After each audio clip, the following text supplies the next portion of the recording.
Hey, y'all. Welcome to Questions You Didn't Ask. Did you know that this very spot could be showcasing your business or event? Whether it's an audio ad on our podcast or a visual ad on our new YouTube station, or even both, we've got the space for you. Niasha Fray Consulting is reaching a growing audience of over 1,000 leaders who are passionate about health equity, social justice, and civil rights activism. These are professionals just like you, working across higher education, research, healthcare, nonprofit, government, and even public health sectors. If you're ready to get your message in front of a dedicated and engaged audience, send me an email at Niasha Fray Consulting LLC at gmail.com.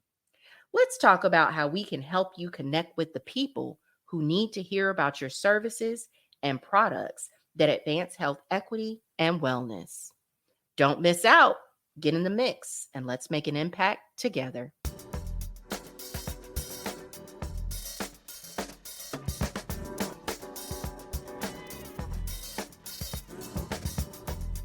Welcome back to Questions You Didn't Ask.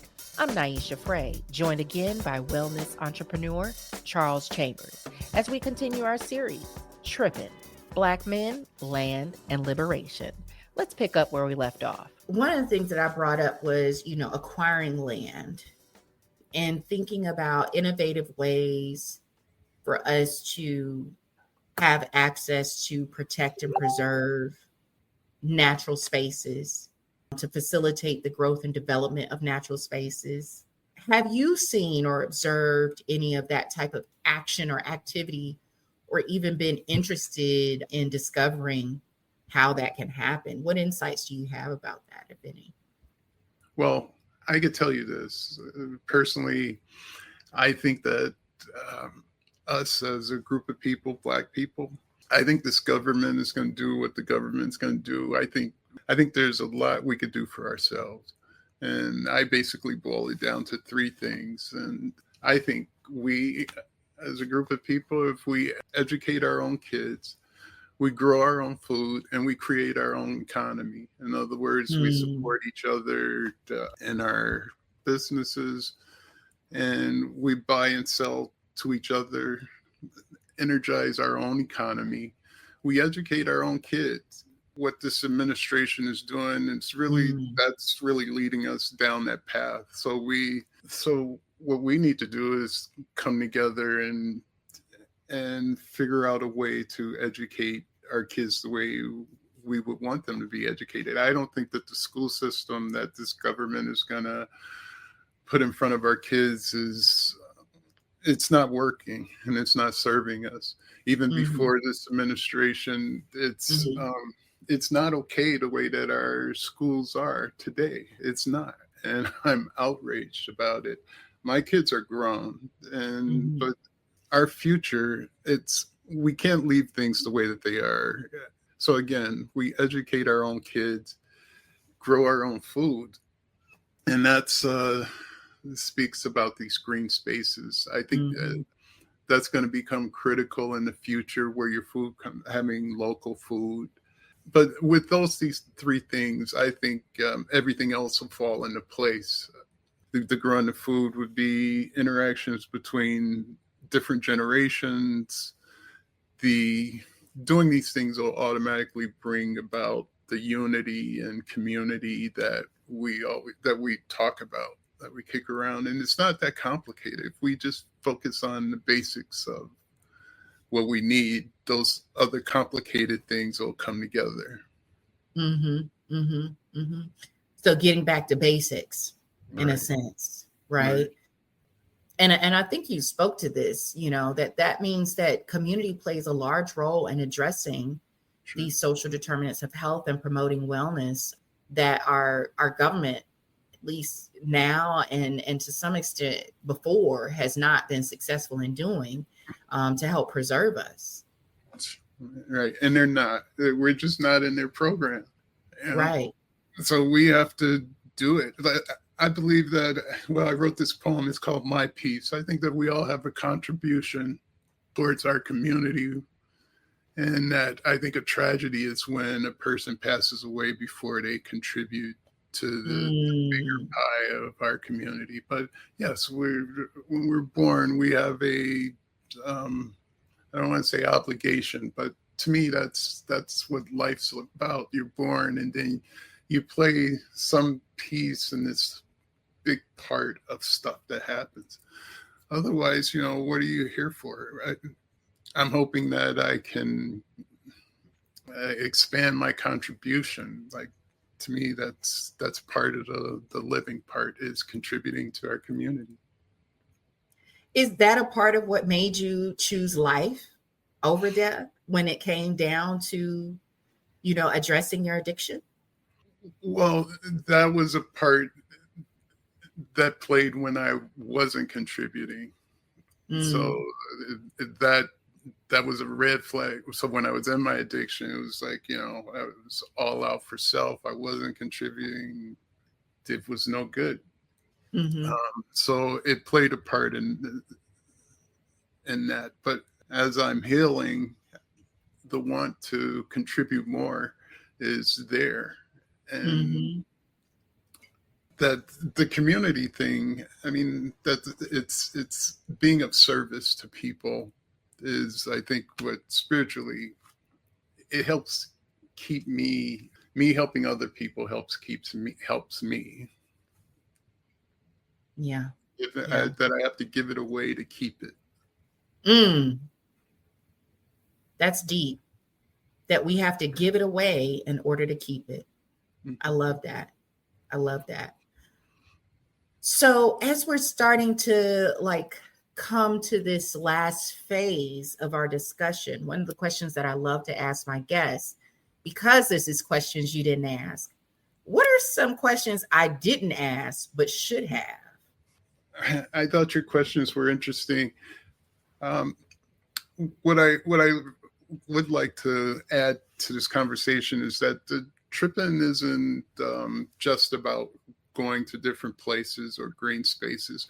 It's the idea of tripping is really about people pushing the envelope on their lives, wherever they're at, whatever they're putting into their lives to propel themselves forward or to experience life, and it's in a way of being present.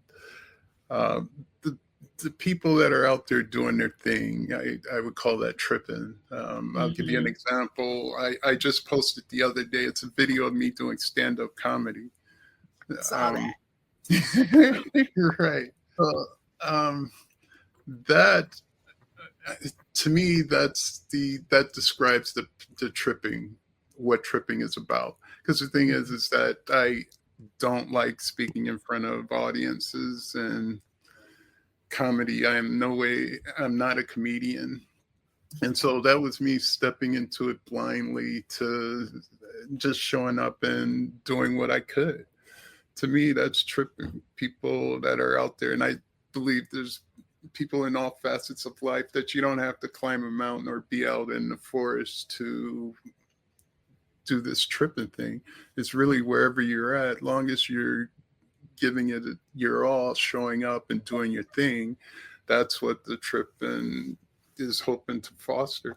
This whole thing, I always include a social component with the event, because I'm trying to make space or create space to where these like-minded focus we can share information, and sort of a space where we can uh, collaborate, network, and come together to celebrate whatever it is that we're into, and to help each other do our thing. I love it. Thank you for filling in that gap, because it's very important for us to, reflect on what are the things that needs to be said that hasn't been said. And so, what questions do you want our audience to ask themselves after listening to this series? I I had wrote something down, but I can't remember what the hell it was. I'm sorry. Pick it up. Let's lean in. Right. It's Mm. checking in with themselves was where I was trying to get at with that question. Like, it wasn't until I started checking myself that, well, me checking myself is what helps guide me. That I have this conversation routinely. Often when I'm driving, it's a whole doggone conversation with myself in the Jeep. Hello. And so the question of is, I'm not quite sure how to phrase that, but it would be questioning about your lifestyle, about yourself, checking in. Yeah. Checking in with yourself. Take some time to have a nice conversation with yourself. This idea that talking to yourself means that you're crazy is crazy, right? So you definitely need to talk to yourself and take some time to really keep it real with yourself about how are you really doing and what is really going on and how to, how am I living? Right. And how can I live better? So that's one of the big questions that we can ask our audience to ask themselves. Now that we're kind of getting into these, I love the fact that you were talking about how important it is to build community in these, set trips, right? And have a social aspect to it. Not only is it an individual challenge and opportunity for self-discovery, but also an opportunity to bond and connect socially with other like-minded people. When you're thinking about what keeps you motivated, who are the people, organizations, or books that have inspired your journey and your work so far? No, that's a good question. And actually, there's a whole gambit of people that I draw from routinely because a lot of them are family members, my uncles, cousins, my grandmother. I draw from them a lot because I know them well. And so I show up in my day as some of them in different situations. I could hear their voices. My grandmother, and I borrow from their personalities. My cousin had just passed away. He was a CEO type, dressed very dapper, and he was real formal. He could speak really well. And in fact, at the family gatherings, he would be the one that would be out in front. And so when I do stuff like this, where I have to speak in the audience, I'm standing in there as Cedric, and borrowing from these people has everything to do with who I am, and not just family members, but there's John Coltrane. So John Coltrane, he's my one, I love his music. And two, he kicked heroin. Back then, everyone was doing it. It was a thing. And thing about that is that he wrote his most popular piece after he stopped doing drugs. So there's this conversation that artists have, wondering that some people say that like smoking weed helps the creativity in terms of doing stuff. So I'll often ask artists, what do they think about this whole thing of using drugs to, help with creativity? And of course, I get a gambit of different responses, but my take on it is that it's an artificial thing, and I don't think it contributes to creativity. It's a very narrow window, because if you smoke too much, then you forget what you had the night before, or whatever I had would be incoherent. I wouldn't be able to use it. It would seem beautiful at the moment, but in terms of it being real creativity, not so much. It's a fleeting thing to try and capture, to use drugs to help with creativity. I wasn't able to figure it out, and I spent a lot of time doing it. Trying. Right. And And so it was inspiring to learn that John Coltrane, even after he stopped doing drugs, and he went on this journey of discovering life itself, the reality of it. And on top of that, to write his best piece, Love Supreme, which Mm. it's a beautiful piece. No one will even remake that thing. It's pretty much his. And so it says to me that that argument of using drugs, that artificial component to sustain this creativity, just doesn't. I don't think it works.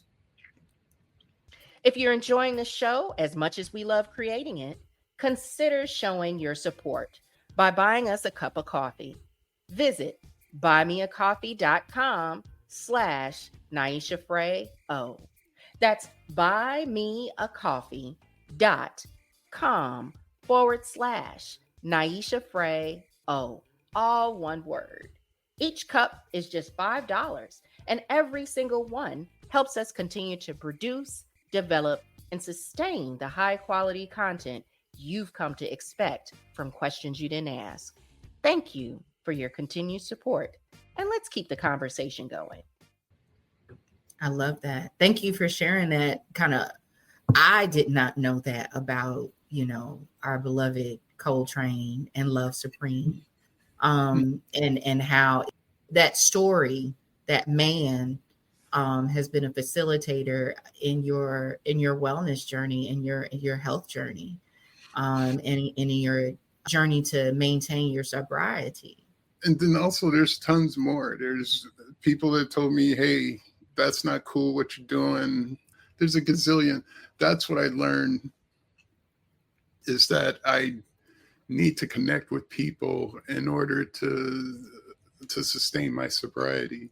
I didn't think people were important when I was in my addiction, but I think that's my addiction telling me that. I think connections with human beings is everything.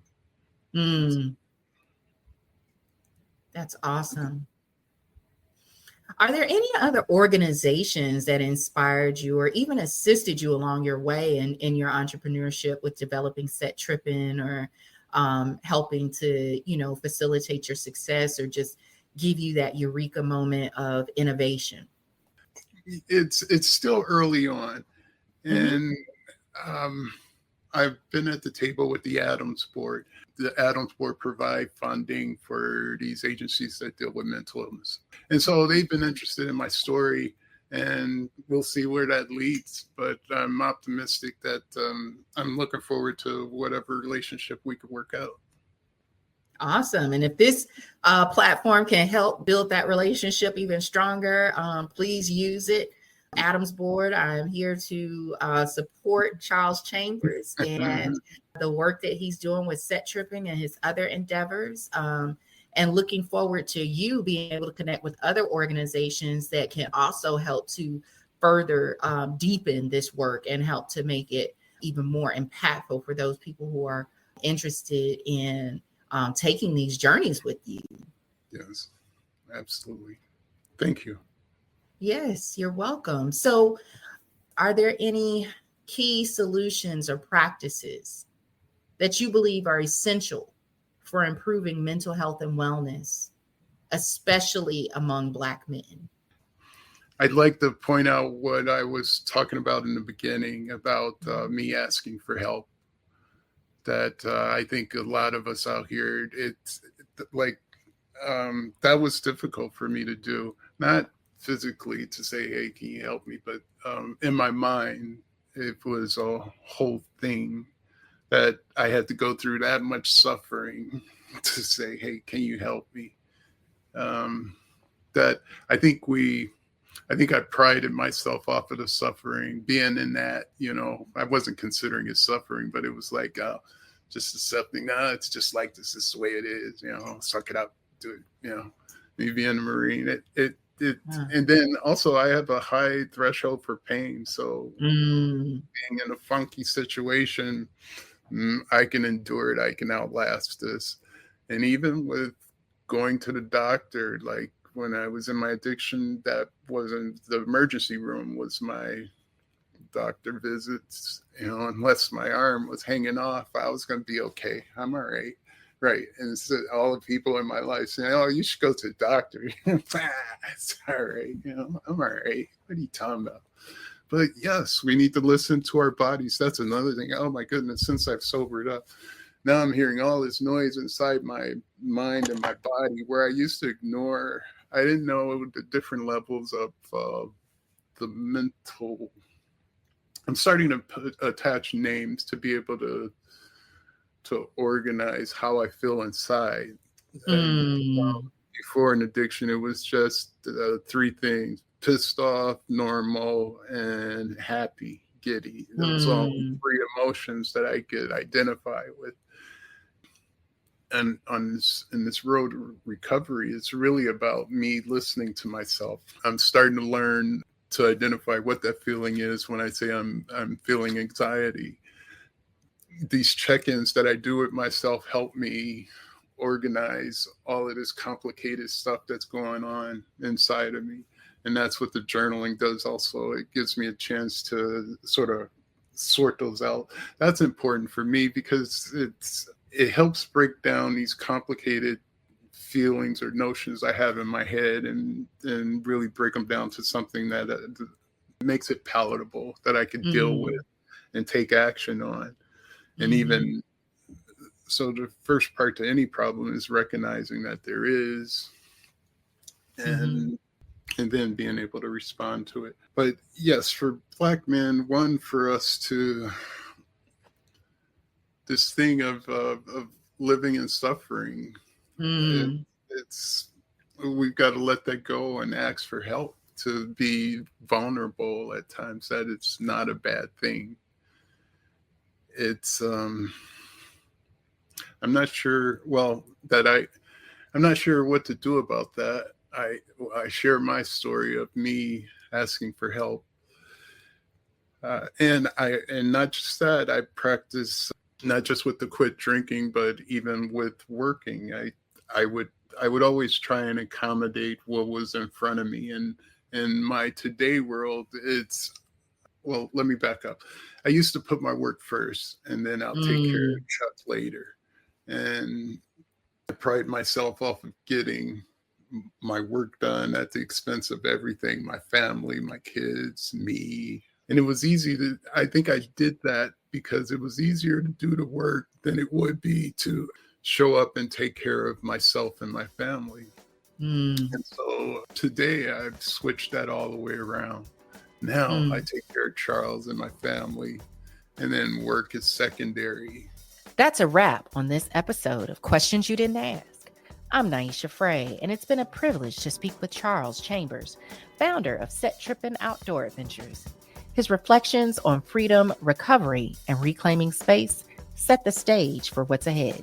Join me next time as Trippin' Black Men, Land, and Liberation continues.